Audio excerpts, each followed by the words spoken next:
Trump के थाड को Iran ने फाड़ डाला।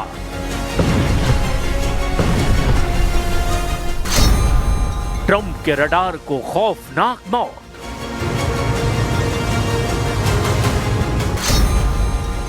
ट्रंप की फोर्स विस्फोट से साफ।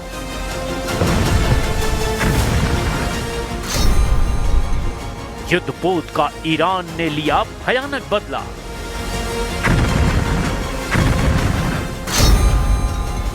दो मिनट से बच गया ट्रंप का बमवर्षक बेस।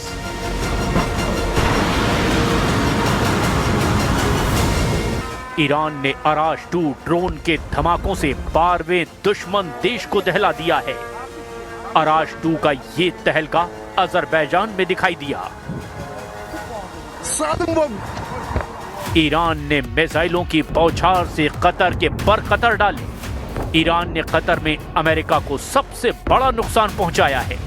ईरान अब अमेरिका के सबसे दमदार हथियारों को भस्म करना शुरू कर चुका है। ईरान पहले सुपर पावर की डिफेंस दीवार तोड़ रहा है, उसके बाद ट्रंप का घमंड तोड़ने का ऐलान कर रहा है। अब तक ईरान ने जिन हथियारों के चीथड़े उड़ाए हैं वो दुनिया भर में कुख्यात हथियार कहे जाते हैं। जैसे अमेरिका पिट रहा है वैसे ही मार इजराइल झेलने को मजबूर है। इस वक्त टेल अवीव में उस जगह पर हूं जहां पर ईरान के मिसाइल्स ने तबाही मचाई है और आप देख सकते हैं क्या हाल हुआ है यहाँ पे। अभी मैं दिखाने की कोशिश करूंगा क्योंकि मैं उस बिल्डिंग के अंदर हूं जहां पे पूरी तबाही हुई है इस मिसाइल अटैक से। ये देख सकते हैं आप, हर तरफ से यहाँ पे सब कुछ तबाह हुआ है और न्यूज़ 18 इंडिया की टीम है रियल ग्राउंड जीरो पर। ट्रंप ने युद्ध को 4-5 हफ्ते तक ऑन रहने का अनुमान लगाया है, लेकिन ईरान अब जल्दी में है। ईरान ने अपने वॉर प्लान से ट्रंप को चौंकाया है। ईरान ने तुर्की और अजरबैजान को टारगेट करके ट्रंप को 2 मोर्चे पर झटका दे दिया है, लेकिन ट्रंप अपनी पीठ थपथपा रहे हैं। वो खुद को युद्ध में नंबर देने के मामले में 10 में से 15 नंबर दे रहे हैं।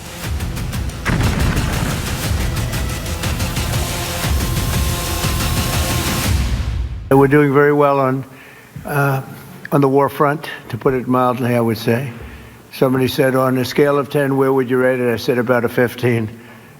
And we're going to continue to do well. We have the greatest military in the world by far. युद्ध में अमेरिका का हिसाब गड़बड़ा गया है। ट्रंप भले ही मानने को तैयार नहीं, लेकिन उनकी मुश्किल बढ़ने लगी है। अमेरिका के सैनिकों ने ही अब ट्रंप के खिलाफ हल्ला बोल दिया है।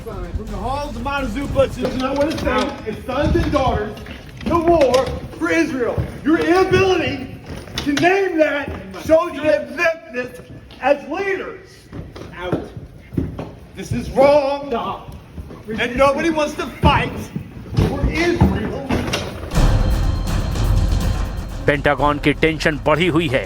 व्हाइट हाउस में मीटिंग पर मीटिंग चल रही है, क्योंकि वॉर जोन से ट्रंप को अब तक कोई बहुत खुशी वाली खबर मिली नहीं है, क्योंकि ईरान अब जल्द से जल्द युद्ध खत्म करने के मूड में है और वजह ट्रंप को सन्न कर देगी।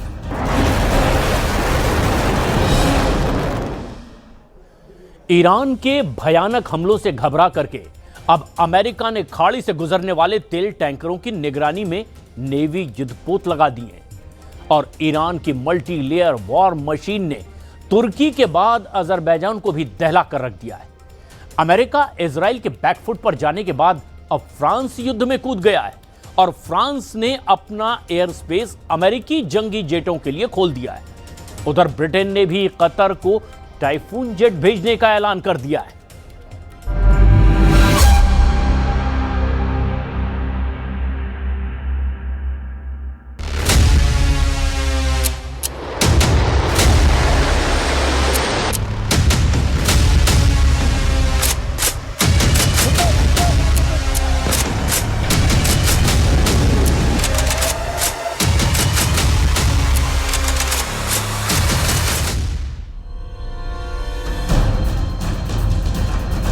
आसमानी अखाड़े में ईरान की जबरदस्त धुलाई हो रही है।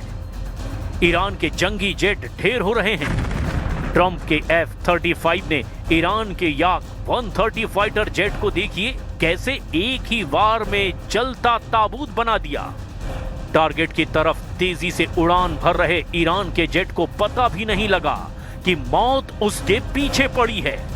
ट्रंप के जेट ने टारगेट लॉक कर जैसे ही बटन दबाया, ईरान का फाइटर आग का गोला बन गया।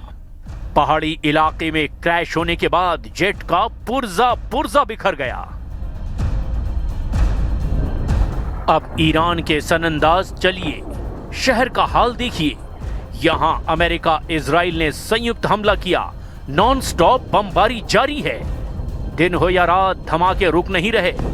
अंधेरे में इतनी मिसाइलों की बौछार की गई कि सनंदाज जल उठा।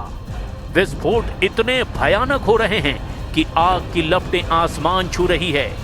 गुर्दबाहुल सनंदाज में दिन के वक्त सिर्फ सायरन का शोर है।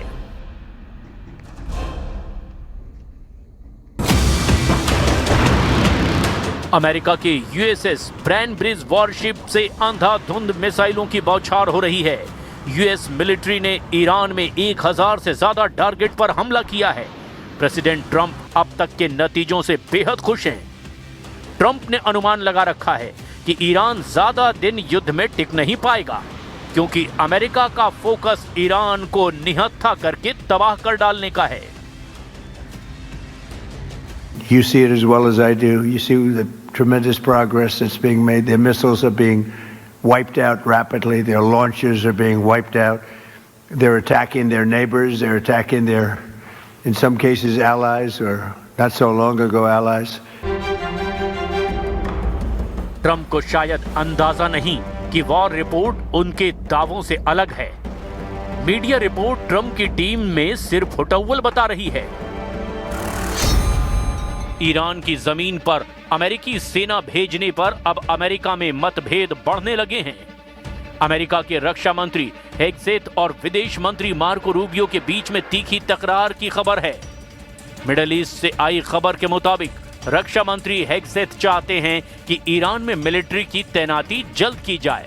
वहीं मार्को रूबियो लंबे समय तक चलने वाले युद्ध का विरोध कर रहे हैं। युद्ध में जीत तब तक नहीं मानी जाती जब तक सेना जमीन पर नहीं उतरती। इसीलिए अमेरिका के रक्षा मंत्री मिलिट्री तैनाती पर जोर दे रहे हैं। लेकिन तल्ख हकीकत यह है कि जमीन पर जब युद्ध होगा तो ईरान भारी पड़ सकता है। फिलहाल ईरान सिर्फ 2 हथियारों से युद्ध में टिका हुआ है, एक घातक मिसाइलें और दूसरा ड्रोन फायर पावर। ईरान ने अमेरिका को मदद पहुंचा रहे 12 देशों को इन्हीं दोनों हथियारों से धो डाला है। कतर में अमेरिका के अल उदैद सैन्य अड्डे का ईरान ने क्या हाल किया, जरा ये उसकी तस्वीर देख लीजिए। ये खाड़ी देशों में अमेरिका का सबसे पावरफुल अड्डा है। एक मायने में इसे वॉर हेडक्वार्टर कहा जाता है। इसीलिए अल उदैद को ईरान पहले दिन से निशाना बना रहा है। यहां बैलिस्टिक मिसाइलों और शाहिद ड्रोन से नॉन स्टॉप हमले हो रहे हैं। ईरान के वन वे अटैक ड्रोन और प्रोजेक्टाइल ने अमेरिकी स्पेस फोर्स के AN/FPS 132 रडार को जलाकर राख कर दिया है। Ballistic missile early warning radar system की बर्बादी से ट्रंप को $1.1 अरब का झटका लगा है। कतर में तबाह हुआ रडार पश्चिम एशिया में अमेरिका का ऑपरेट किया जाने वाला सबसे बड़ा रडार है। इस तरह के रडार दुनिया में सिर्फ 6 हैं, जिनमें से एक कतर में लगाया गया था। यह रडार अमेरिकी आर्मी के लिए जरूरी लॉन्ग रेंज ट्रैकिंग देता था। CNN की रिपोर्ट में पता चला कि ईरान अल उदैद का सफाया करने से सिर्फ 2 मिनट से चूक गया। ईरान ने 2 Su-24 टैक्टिकल बॉम्बर अल उदैद को बर्बाद करने के लिए भेजे थे, लेकिन कतर ने ईरान के बम वर्षकों को हमले से सिर्फ 2 मिनट पहले मार गिराया। अगर ईरान ये हमला अंजाम देता तो एक वार में अमेरिका के 10,000 सैनिकों की जान पर बनाती। हालांकि हमला नाकाम रहा। अमेरिका की सेंट्रल कमांड के टॉप जनरल बता रहे हैं कि ईरान अब युद्ध में ज्यादा देर टिक नहीं पाएगा, क्योंकि ईरान की बैलिस्टिक मिसाइलों और ड्रोन के गोदाम तेजी से खाली हो रहे हैं।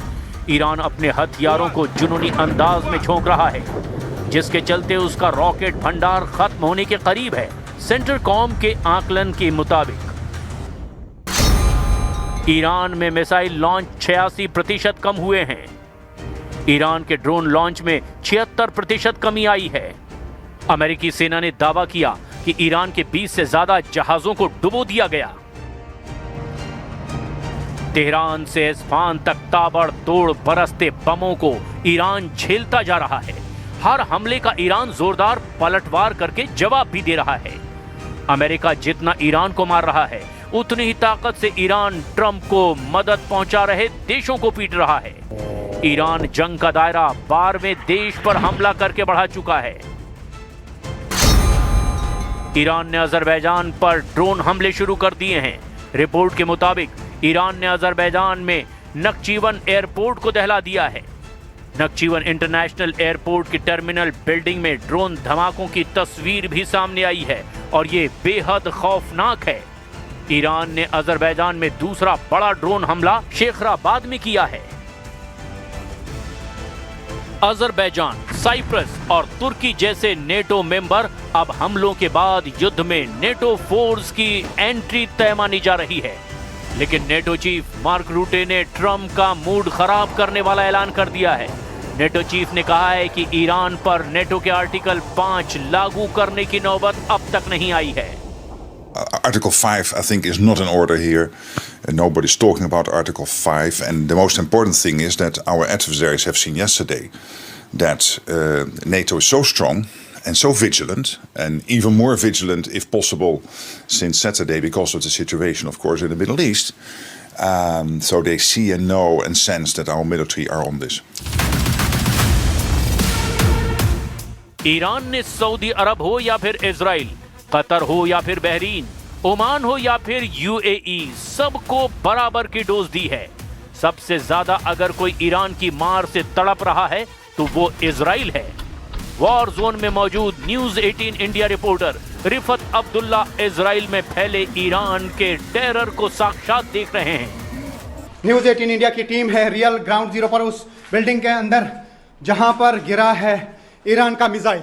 तो आप देख सकते हैं क्या तबाही मचाई है मिसाइल अटैक्स ने यहां पर, और हर तरफ से हम देख रहे हैं कि यहां पर सब कुछ तहस नहस हो चुका है। इर्द गिर्द बहुत ज़बरदस्त तबाही है इन घरों के अंदर। काफ़ी सारे घर जो हैं पूरी तरह से ढह गए हैं इस टेल अवीव के एरिया में इस मिसाइल अटैक से। और न्यूज़ 18 इंडिया की टीम है रियल ग्राउंड ज़ीरो पर, दिखा रहे हैं आपको वो सच जो बाकी चैनल्स आप तक नहीं पहुंचा पा रहे हैं। तो यहाँ पे आप देख सकते हैं कि मिसाइल से क्या तबाही हुई है। नेटो फोर्स भले ही सीधे तौर पर युद्ध में शामिल ना हो, लेकिन यूरोप के देशों ने साइप्रस को बचाने के लिए हथियार भेजने शुरू कर दिए हैं।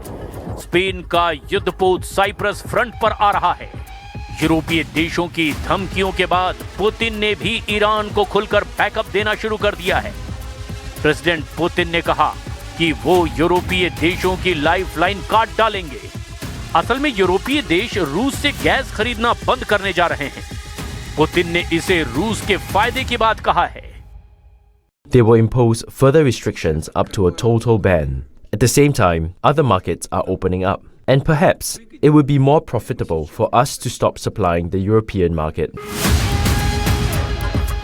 पुतिन ने यूरोपीय देशों को सबक सिखाना है। ईरान से अमेरिका इजराइल का युद्ध पुतिन को सॉलिड ग्राउंड दे चुका है। पुतिन किसी भी वक्त यूरोप पर टूट पड़ेंगे। अगर यूरोप का फ्रंट एक्टिव हो गया तो यकीन जानिए ट्रंप बेहाल हो जाएंगे। उन्हें इजराइल और यूरोप में किसी एक को बचाने का ऑप्शन बचेगा। ईरान तो ट्रंप को कोई ऑप्शन देने के लिए तैयार नहीं, इसीलिए वो जल्द से जल्द खाड़ी में बादशाहत कायम करने में जुटा हुआ है।